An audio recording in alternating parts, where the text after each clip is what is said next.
Hey guys, Alan from Hack Gadgets here. Today we're going to take a look at one of these voltage detection pens.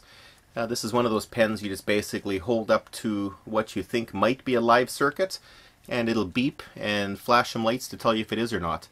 Let's take it over to the bench and crack it open and see what makes it tick on the inside. Okay, so here's the actual pen. Here's the packaging it came in. Voltage alert. Gives you a little bit of information there.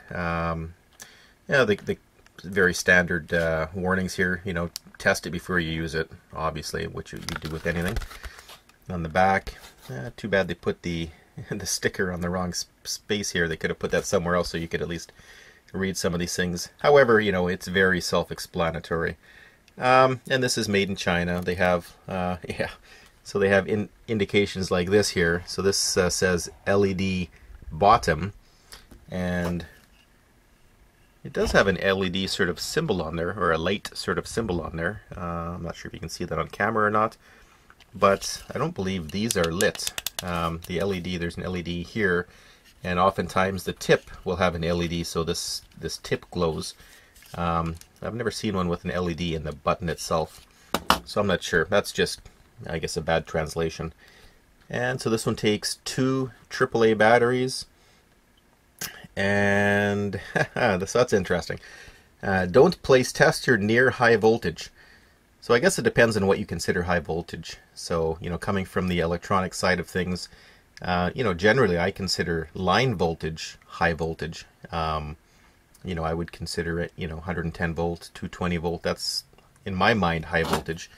But they're obviously considering high voltage much higher than that, because this device is rated for 90 to 1000 volts AC, because it's not actually coming in physical contact with it. It's just coming in proximity. And you know, this tip here, which would be coming into the proximity, this is all plastic, so this is all insulated. So you know, it doesn't take much to sort of have that 1000 volt rating. And interesting, so it'll last 6 hours of continuous use, and standby use 1.5 years. So this thing will either draw maybe no current when it's off. Maybe this button here actually completely energizes a circuit, and when it's off, it is actually disconnecting the batteries. Or whatever circuitry is in here is drawing like next to nothing. So let's crack it open and see what is actually on the inside of this pen. Okay, so it looks like all we have here is we have a little push down area, and this will basically unclip. So I'm just going to give this a push, and there we go. So this basically just pushes down and releases from this slot. Okay, so we have an indication on here. That might be the brand Coaster. Okay, so here's the actual unit. We have a buzzer here.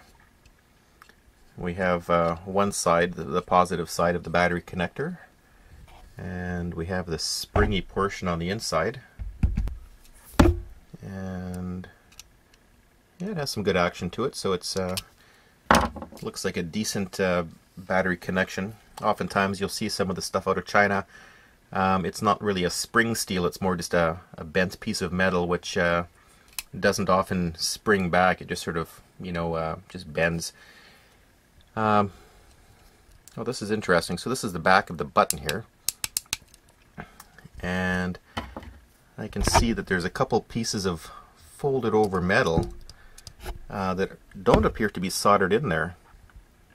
You know, maybe they're soldered from the other side, and we'll see. Hard to tell. And yeah, so I'm not sure how well this is soldered in, but you can see there's a little wick of some solder in there. So where they, if they hand soldered that, they might have pushed a bit of solder in there, and it didn't flow very well.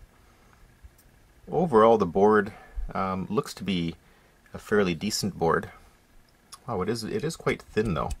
Let's get a caliper and measure that.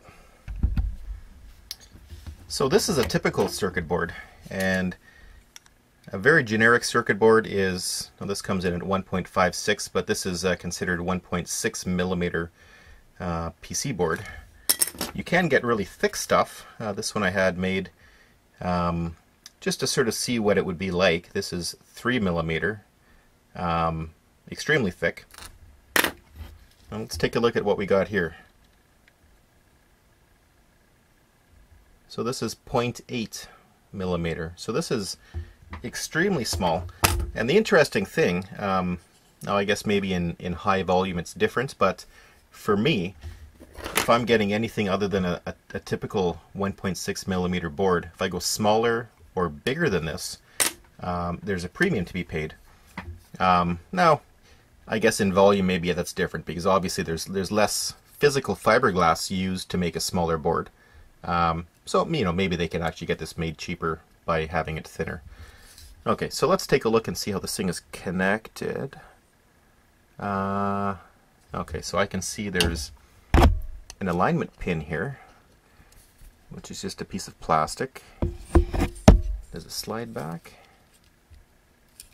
Okay, so it is loose in there, so it's not glued in. Oh, I see, and it looks like there's just a couple snaps here. So these little ridges are basically just holding it in.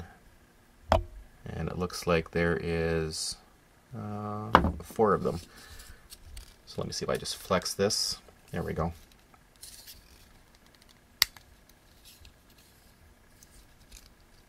That's 2 of those ridges out.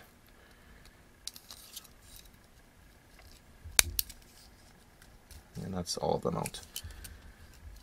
And I can see in the tip here, what I can see is a resistor and an LED, I believe. Okay, so nothing else was holding that together. And this, oh, there goes the button. And this piece looks like, yeah, I can see some glue in here. So these pieces here are actually glued together. So this is basically as far as this thing comes apart. So you got the lower half, the upper half, and the board. Okay, so what do we have? We have an LED, and it looks like it looks to be a single color LED here in the tip. And we have a resistor, and that resistor just goes over, and let's see if we line up where the button is. Yeah, so that resistor basically goes all the way into this tip here, that bent lead of the resistor. Okay, and then we have, continuing on here, we have a red LED in the tip. We have the battery terminal, so this would be the negative portion of it. Let's just stick to one side first of all. Okay, and then we have the buzzer on the back side. Yeah, so this little bit of excess solder there, it is well soldered on the back. And there's another name. Was that the same name that was in here? So this says COS, and this one says COSTAR, and this one says KeyStar. So yeah, your guess is as good as mine if this is the same company or not. Okay, so we have some items in the back here, and I can't see. Oh, it looks like that's 7400 logic. I can't see from here. I'll take some good pictures and I'll upload them to Hacked Gadgets so we can take a closer look. Okay, and that is a snap button. So yeah, snap buttons are quite typically not soldered in place. Actually, we can take this off. And generally what this is this will be a ring on the back side.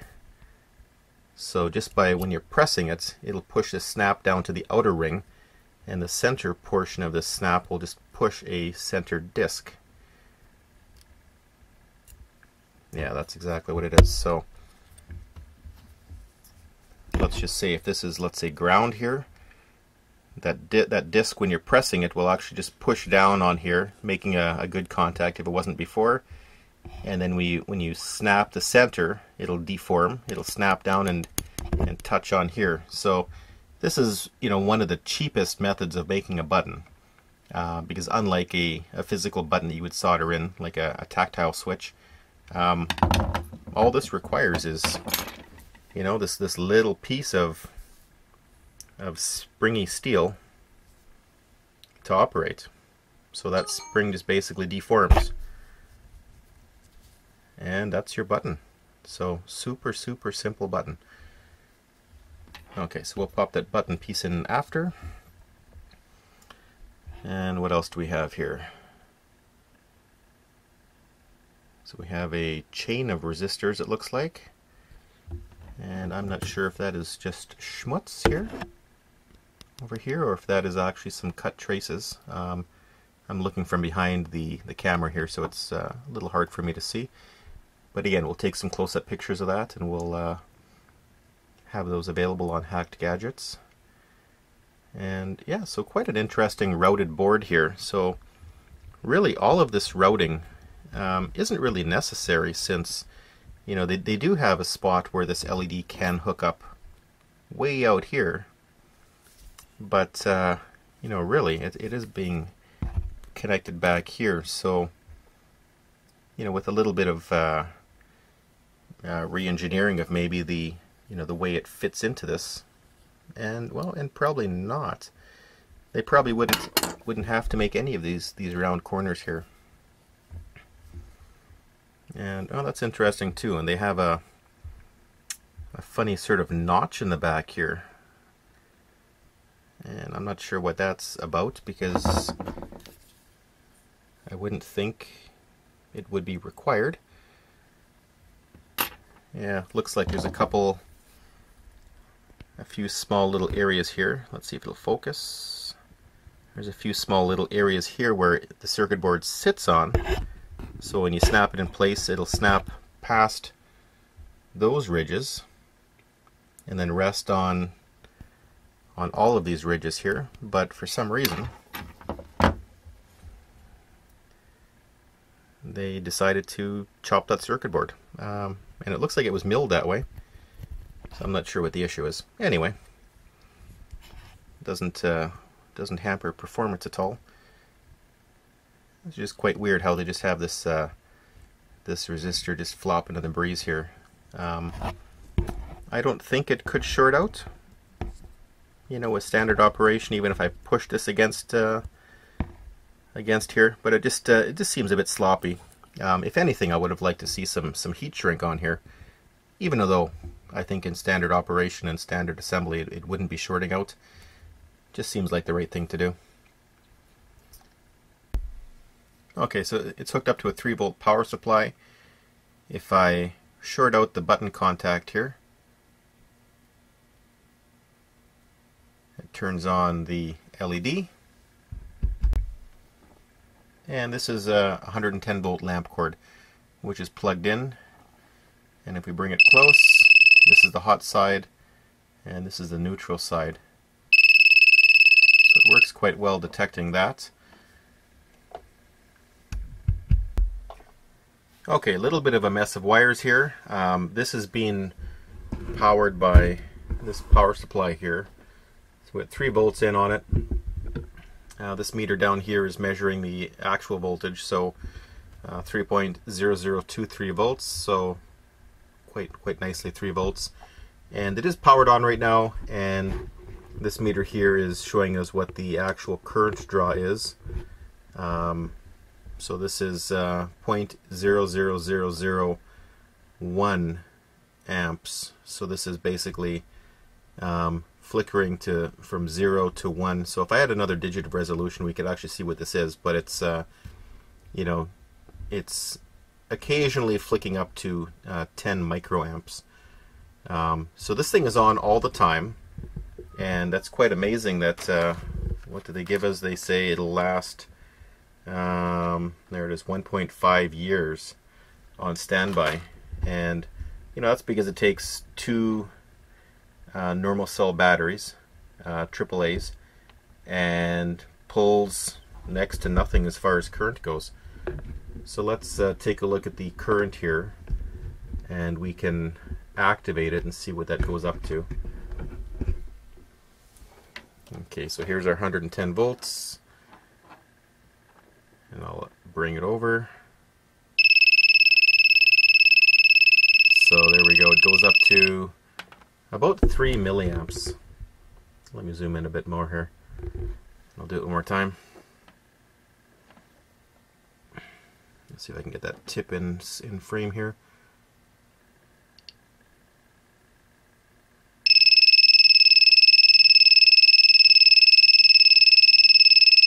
About 2.3 milliamps. And let me activate the lights. Okay. Light is on. So the light draws, the LED lights, the flashlight that's built into there, draws almost 9 milliamps. And as far as circuitry goes, I've traced it out a little bit. What we basically have is this 1 meg resistor here. It gets connected to this point. And from here, we flow over to this resistor, which is in series with this resistor over here. Hopefully it can align on there. Then it goes through a pin, or sorry, a via on the board here, which takes us over to underneath the chip, and then into the chip itself. And so that basically is a 74 series chip, and it is just a an inverting buffer. So all that's doing is just detecting the coupled AC onto this line, and that's just activating that very high impedance buffer. Okay, so interestingly enough, this is the first time I've actually tried to put a battery into it, and I'm not sure if you can see the damage on the battery here. So what had happened was, well, during me taking that little switch apart inside, one of the little tabs actually had snapped off just from being bent a few times. No big deal. I just put it back in with the one tab here, and I just put a little bit of tape over top of it, just some clear tape. And oftentimes you'll see that inside some electronics where they just have those little snap switches. They'll just actually hold them in place just with some tape, just so that when you take it apart, they don't those little switches don't fall all over the place. But interestingly enough, okay, so this portion of the switch is connected to negative, and this portion of the battery contact is connected to negative of the battery. And so I put this battery in and I could smell something burning. So what had happened was, as I popped it in, it made contact with this little piece that was, you know, sticking out a little bit, but not too much. And if we take a look at a battery, we can see that we get the meter. So this is on volts DC. This is the negative portion of the battery. So I'll just hold that in place there. So if I tag it to, it's harder than it looks here, I'll tag it to the top here. So we'll be able to see there's your 1.5 volts. And as it turns out, the side of the battery is also connected to the positive terminal here. So that completely shorted out the device. So I'm not sure if the device will work anymore. I might have damaged something. Okay, so I have it hooked up back to 3 volts, and if I push the button, the light still works. And if I plug it into 110 volts, which is the upper terminal is hot, it still activates, which is good. So all I'm going to do is take some black electrical tape. I'll just lay that in across that terminal there, and fix what I would consider not such a great design. But other than that, I think everything should be fine. Okay, finally everything's back in place. A little bit of electrical tape in there, and working with some batteries. And The AC portion is good. The only thing that isn't the best with this is the battery holder itself. I'll take this apart slowly and you'll be able to see, these batteries just sort of want to jump out of place. So even when they're in properly, if I just release it, they want to snap out.